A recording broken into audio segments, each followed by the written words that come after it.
Compris bien sûr la stratégie de l'armée russe et du coup, vous l'avez constaté, Nicolas Tenev, on note un recul significatif des Russes à Kiev, hein. Oui, il y a comme un effet Mikado depuis la reprise d'Irpin par les Ukrainiens annoncée en début de semaine. Ces dernières 24 heures, ce sont Boutcha, Vorzel, les deux localités voisines d'Irpin occupées par les troupes russes depuis plusieurs semaines qui sont reprises. C'est très important pour le nord-ouest de Kiev car c'était les points d'ancrage des troupes russes dans leur espoir de prendre la capitale.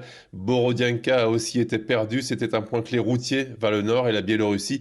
Et donc vers le ravitaillement, le sort de Gostomel, cette ville où la bataille de l'aéroport a entraîné des bombardements terribles et la mort de plusieurs généraux russes est en suspens.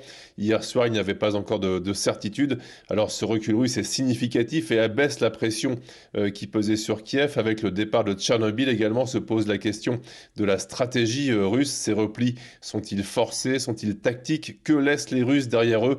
Beaucoup de mines d'après les images qui circulent et des groupes armés cachés dans les forêts et prêts à passer à l'action selon certains militaires ukrainiens. L'envoyé spécial d'Europe 1 à Kiev, Nicolas Tenev, merci.